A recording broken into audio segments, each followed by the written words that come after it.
Hello, buddy teachers. Welcome back to the channel. LT here, Latasha Jimerson, also known as the Buddy Teacher. I want to give you a couple of tips, 3 to be exact, on how to stay fresh in your teaching and how to not get burnt out, like literally burnt out immediately when the year starts. So it is January 2020. It's January 6th to be exact. And my first day back to school, back to work, is going to be January 13th. So I still have about 5 or 6 or 7 or, so many days left. I try not to count because then they go by too quick. I still have about a week before I go back. But here's one of the things that I've done to get myself back acclimated to my schedule. So number 1, I'm going to my classroom today just for a couple of hours to get some copies done and start thinking about how I want to start the new semester. So that's one tip for you. Highly recommend you go into your classroom one day before the break is over. So if your break is over on a Monday, go in the previous Friday, sit in the space and think about what it is that you want to do to start out that new year or new whatever semester.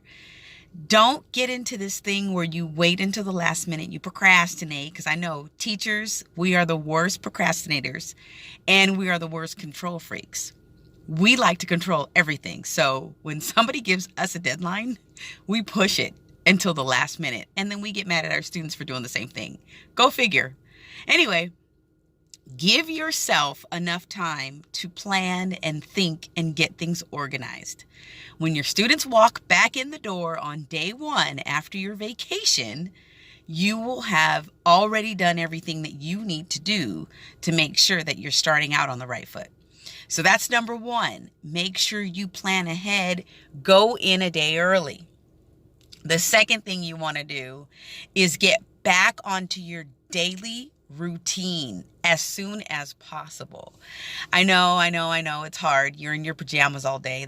That's pretty much what I've been doing every single day. I'm all dressed up today because I'm trying to get myself back acclimated to a schedule. And so I'm getting up earlier. I'm going to the gym. I'm meal prepping. I'm eating breakfast and I'm starting to practice what it's going to be like when I go back to work, so that when it's time, it won't be that painful. So number 1, go back a day early, sit in the classroom and think. Number 2, get yourself back on your morning routine. And number 3, start to talk to your family about the calendar. I know we don't want to do it. We don't want to do it. The kids don't want to. The husband doesn't want to. Well, maybe the husband does because he's tired of the kids and the mama being home. Let's just keep it real. Anyway, let's get the calendar out, guys, boys and girls, and let's start thinking about how it's going to be when mommy goes back to work. Yeah, that's the conversation you need to start having with your family so that when that day comes, nobody's having a crazy morning. Nobody's freaking out trying to not forget their lunch. Nobody is on alert. It's not an emergency situation because you've already practiced this, people. So there you go. 3 tips.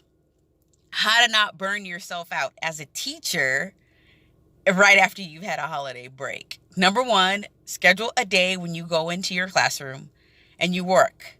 Number 2, get yourself back on your physical exercise routine.